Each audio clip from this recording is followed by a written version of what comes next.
I found out my husband had twins with my sister through a hospital bracelet I wasn't supposed to see. Not a text message. Not a confession. A pink plastic bracelet sitting in his jacket pocket with her last name on it. My sister's last name, not mine. And that's the day my whole life fell apart. Okay, let me back up. Let me tell you how we got here, because I promise you, nothing about this story makes sense unless you understand who these people were to me. My name doesn't matter for this story. Just call me the woman who trusted too much. I was married to my husband for 7 years. His name was Daniel. We met in college. We built a life together, slow and steady, the way you're supposed to. We bought a small house. We had a dog. We had Sunday dinners with family. On paper, it looked like the life everyone wants. My sister, Rachel, was 2 years younger than me. Growing up, we were close. Not best friends close, but close enough. She was the pretty one, the funny one, the one who always got a little more attention at family gatherings. I never resented her for it. That's just how it was. I was the responsible one. She was the fun one. When Daniel and I got married, Rachel was my maid of honor. She gave a toast that made everyone cry. She hugged me so tight at the altar. I remember thinking, I'm so lucky to have a sister like her. You might be wondering how someone doesn't notice something like this happening right under her nose. Trust me, I ask myself that question every single day. Here's the thing about betrayal. It doesn't happen all at once. It creeps in slowly, disguised as normal life. Rachel started coming around more after her divorce, about 2 years ago. Her ex-husband left her for someone else, and she was a wreck. I felt for her. I really did. I told Daniel, she needs family right now. Let's have her over more. He agreed. Of course he agreed. Looking back, that agreement should have felt different. But at the time, it just felt like kindness. She'd come for dinner. She'd stay late. Sometimes she'd crash on our couch if she'd had a rough day. I never thought twice about it. Why would I? She was my sister. He was my husband. Family helps family. I was working long hours at the time. I managed a regional sales team, lots of travel, lots of late nights closing deals. Daniel worked from home as a freelance contractor. So there were plenty of afternoons where it was just the two of them in the house while I was somewhere else, chasing a paycheck. I never thought I'd say this, but I trusted them both more than I trusted myself. About a year ago, Rachel told the family she was pregnant. She said it was from a guy she'd been seeing casually. She didn't give many details. We didn't push. She seemed happy, or at least she seemed like she was trying to be happy, and we were all just glad she was moving forward with her life after the divorce. I helped her pick out baby furniture. I went to 2 of her doctor's appointments because she said she didn't want to go alone. I held her hand in the waiting room. I told her everything was going to be okay. Then she told us it was twins. The whole family was thrilled. Twins are rare. Twins are exciting. Everybody wanted to celebrate. I threw her a baby shower. I spent hours picking out decorations. I remember standing in the party aisle at the store, holding 2 little baby A and baby B onesies, thinking about how lucky those babies were going to be, having a mom like Rachel and an aunt like me who'd always be there for them. I had no idea I was planning a party for my own husband's children. Here's where things start to shift, and I want you to really sit with this part because this is where the cracks started showing. I just didn't know how to read them yet. Daniel started being weird around the time the twins were born. He was more withdrawn. He'd get quiet whenever Rachel's name came up. At first I thought it was just discomfort. Some men get weird around baby topics, especially with in-laws. But it kept getting worse. He started helping Rachel out a lot. Fixing things at her apartment. Picking up baby supplies for her. Driving her to appointments when I couldn't. I remember feeling grateful, actually. I remember thinking, wow, he really loves my family. What a good guy. You might already see where this is going. I didn't. Not yet. The twins were born in the spring. A boy and a girl. Rachel named them herself. She said the father wasn't in the picture and didn't want his name attached anyway. I held those babies in the hospital. I cried happy tears. I told her I'd always be there for my niece and nephew. I want you to remember that moment because it's going to come back around and it's going to break your heart the way it broke mine. Life went on for a few more months. Rachel leaned on us, on me and Daniel, constantly. Late night calls when the babies wouldn't sleep. Help with formula money. Help with rent. I gave what I could because that's what family does, right? That's what I believed. But something in the house had changed. Daniel was distant with me. We stopped having real conversations. Date nights disappeared. He started sleeping on his side of the bed like there was an invisible wall between us. I chalked it up to stress. Work stress, family stress, the exhaustion of helping raise two newborns that weren't even ours. I never thought I'd say this, but some tiny part of me, deep down, knew something was wrong. I just didn't want to look at it directly, because looking at it meant I might see something I couldn't unsee. The day everything broke open started completely normal. I was doing laundry, just folding clothes, half watching TV, when I picked up Daniel's jacket to go through the pockets before washing it, something I'd done 1,000 times before. That's when I found it. A hospital identification bracelet. The kind they put on a father in the delivery room, back when the twins were born. It had a name on it. Daniel's name, right next to father on the tag. And a note stapled to the back, hospital paperwork, with both babies' last names. Not Rachel's maiden name. Not unknown father. Daniel's last name. My last name. I stood there in my living room for I don't know how long, just staring at this tiny piece of plastic like it was going to change if I looked at it long enough. I want to be honest with you, my brain tried to come up with every excuse in the book. Maybe it's a mistake. Maybe the hospital messed up the paperwork. Maybe this is some kind of sick joke. But deep down, in that place where you already know the truth before your mind catches up, I knew. I confronted Daniel that night. I didn't scream. I didn't cry, not at first. I just put the bracelet on the kitchen table and said, "Explain this to me." He went white. He didn't even try to lie at first, which honestly made it worse. If he tried to lie, maybe some part of me could have believed there was an explanation. But he just sat down at the table and put his head in his hands. It had started almost 2 years ago. One afternoon when Rachel was staying over after her divorce, upset, vulnerable, and he'd been the one comforting her. He said it just happened. He said he regretted it immediately. He said it happened maybe 3 or 4 more times over the following months before they both agreed to stop. Except they hadn't really stopped anything because 9 months before those twins were born was exactly when this had all supposedly ended.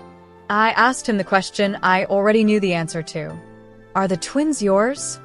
He nodded. He'd known since the birth. He'd been there, secretly, at the hospital, before I arrived that day to visit. Rachel had told him privately. They'd both decided, together, not to tell me. 2 years. 2 years of my own husband and my own sister lying to my face, sitting at my dinner table, hugging me, letting me throw a baby shower for children that were half his.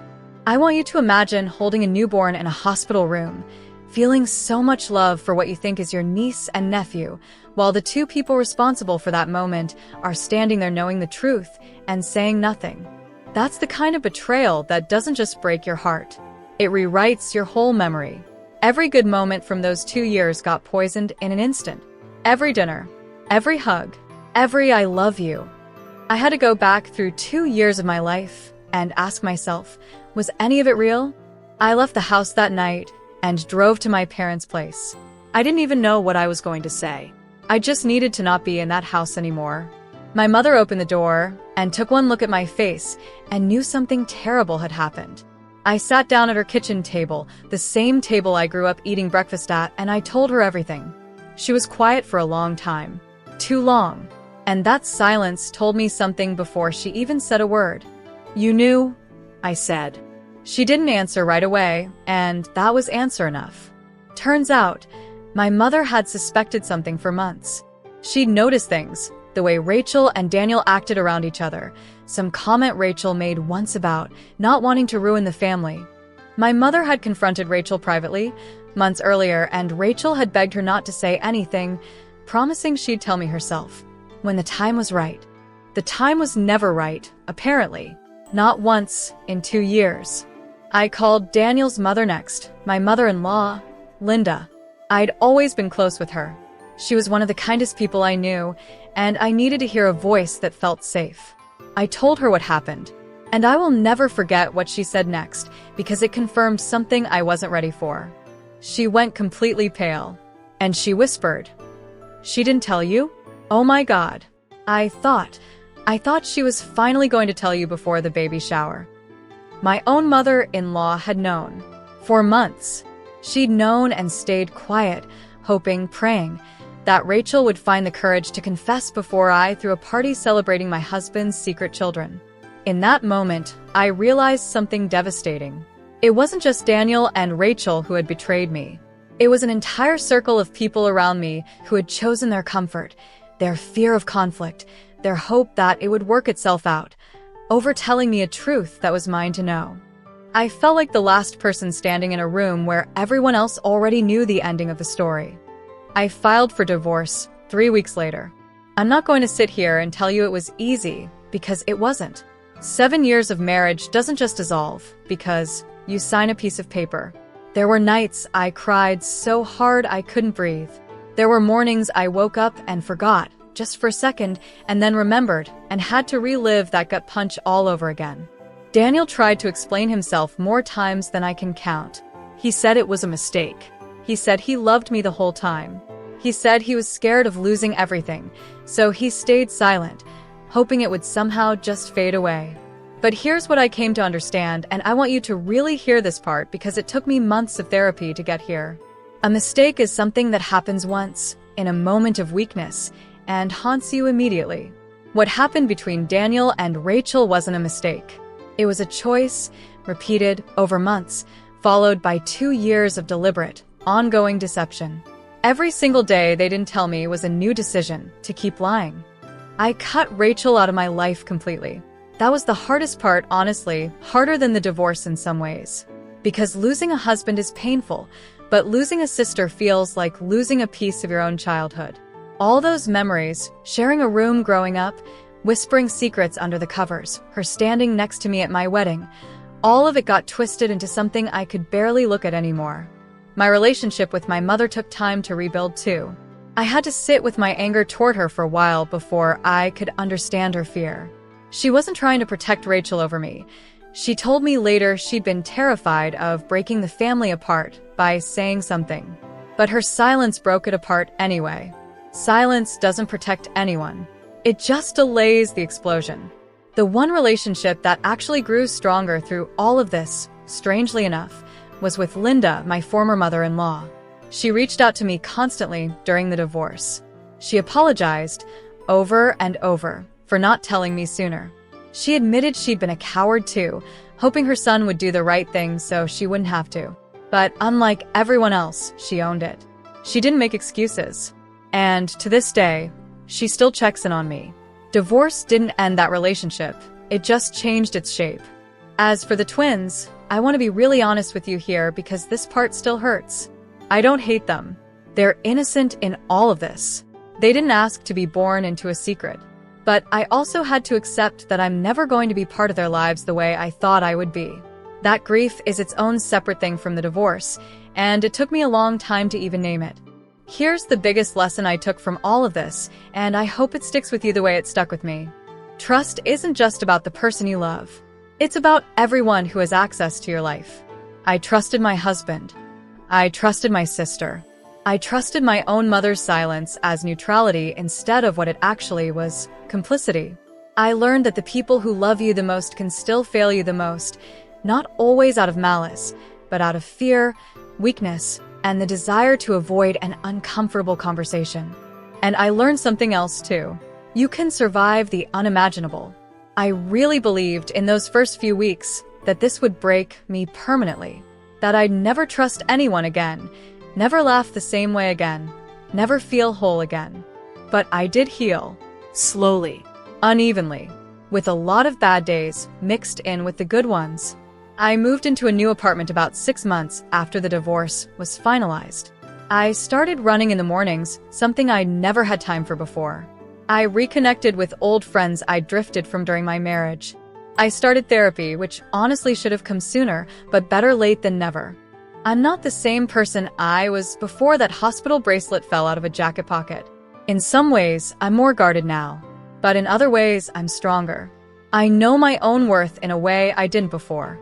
I know I can survive losing people I thought I couldn't live without.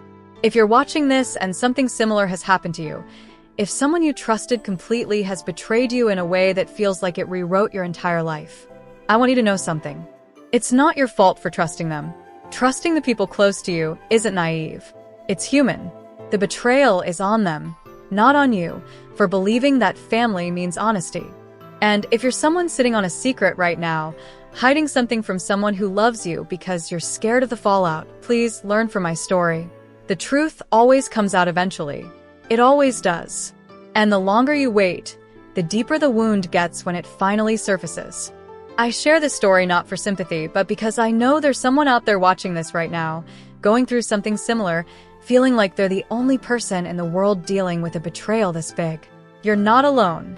I promise you, you're not alone. If this story moved you, if any part of it resonated with something you've been through, I want to hear from you. Drop a comment below and tell me, have you ever discovered a secret that changed everything you thought you knew about your life? I read every single comment, and honestly, hearing other people's stories has helped me heal more than almost anything else. And if you want to hear more real stories like this one, raw, honest, sometimes painful, but always real, hit subscribe and turn on notifications so you don't miss the next one. Thank you for listening to my story. Take care of yourselves. And remember, the truth always finds a way out, one way or another.